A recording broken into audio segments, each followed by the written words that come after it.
दोस्तों, आज की कहानी है।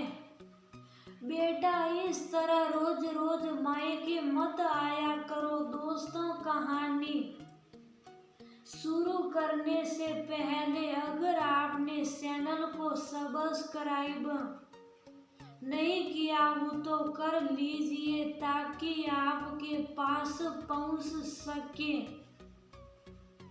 हर नया वीडियो। सुमी, आज फिर तुम यहाँ चली आई, आज फिर गुस्सा कर आई हो ना। नरोत्तम ने सुमी का तमतमाया लाल चेहरा देखकर कहा, पापा आप कैसे जान लेते हैं सब कुछ, जबकि मैंने अपने मुंह से एक शब्द भी नहीं कहा। सुमी अपना परस वही पलंग पर रखते हुए बोली, सुमी बेटा, बाबू तुम्हारा इतनी छोटी सी थी जब तुम्हारी माँ इस दुनिया में हम दोनों को बिलखता छोड़कर चली गई थी।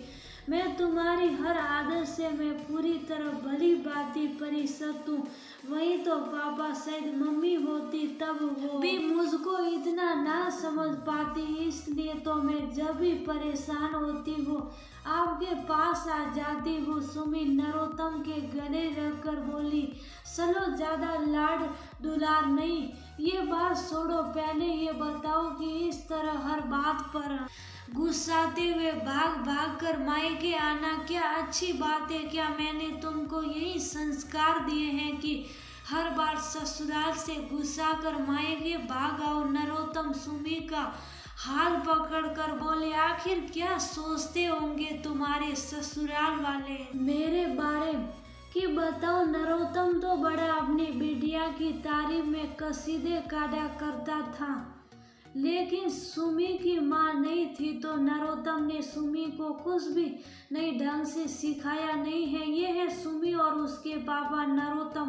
नरोत्तम जियो ने अपनी पत्नी के स्वर्गवास हो जाने के बाद सिर्फ इसलिए शादी नहीं की कि कहीं सौतेली माँ आकर सुमी का बचपन न छीन ले। खुद एक पिता और एक माँ बनकर उसकी पालना की, कभी उसके मुंह से एक कराह न निकलने दी, उसकी हर छोटी बड़ी खुशी मुस्कुराकर पूरी की। इसी वजह से शायद सुमी थोड़ा जिद्दी भी हो गई थी। बहुत अच्छी तरह से देखभाल, अपने ही शहर में एक अच्छे प्रतिष्ठित व्यवसायी के बेटे के साथ ब्याह भी कर दिया। पूरा परिवार सुमी को सिर आंखों पर बिठा कर रखता, बस उसका समस्या थी तो वो अपनी दादी सासे जो हर बुजुर्गों की भांति सुमी के साथ टोका टाकी करती थी।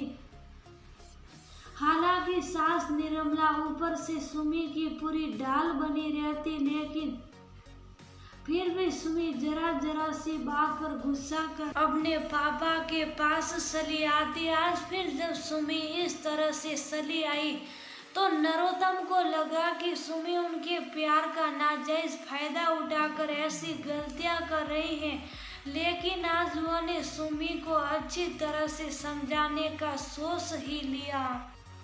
पापा मुझको वहाँ पर दादी जी की हर छोटी छोटी बात पर डांटती रहती है। मुझको जब दादी माँ डांटती है तो वहाँ बिल्कुल भी अच्छा नहीं लगता। सुमी भुनभुनाते हुए बोली, तो फिर आज क्या हुआ?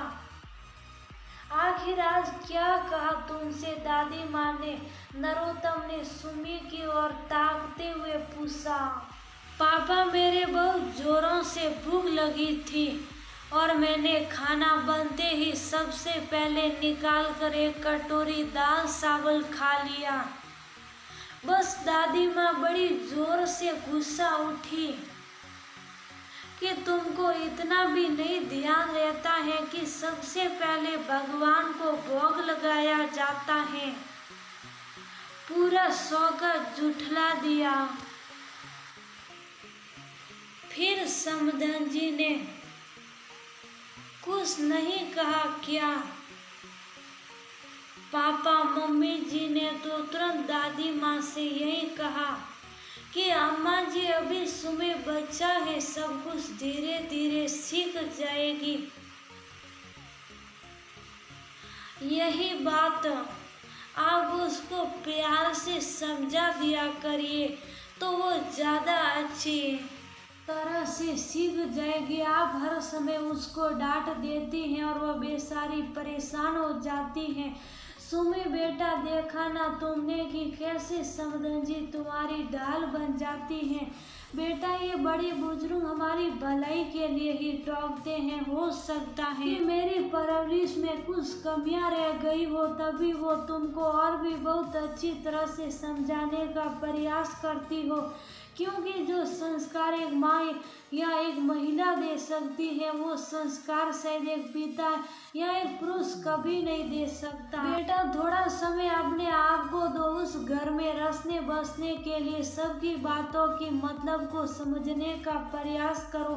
तेरी माँ इन सब बातों में तुमको अच्छे से संस्कारित करती और शायद वही संस्कार में तुमको ना दे सका। ये तो कहो कि तुम्हारे सास ससुर इतने अच्छे हैं कि वह मुझसे तुम्हारी कोई भी गलती की शिकायत नहीं करते, उल्टे यही कहते हैं कि भाई साहब आप घर घबराइए मत, सुमी बहुत समझदार है, बस थोड़ी आपकी लाडली ज्यादा है ना, इसीलिए जल्दी नाराज हो जाती है। काश तुम्हारी मम्मी होती। तुमको ये सब कुछ समझाने के लिए नरोत्तम की आंखों में आंसू झिलमिलाने लगे।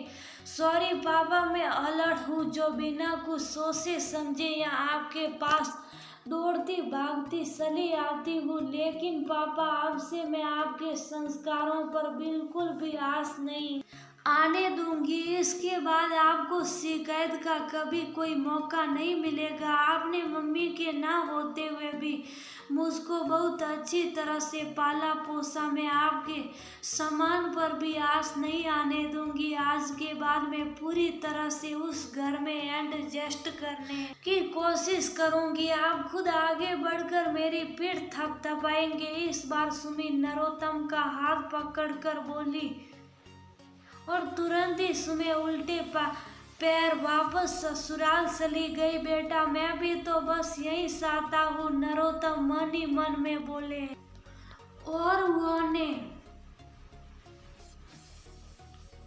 सुमी को एक बार भी रोकने का प्रयास नहीं किया,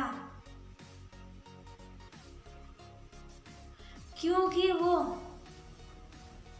बिल्कुल भी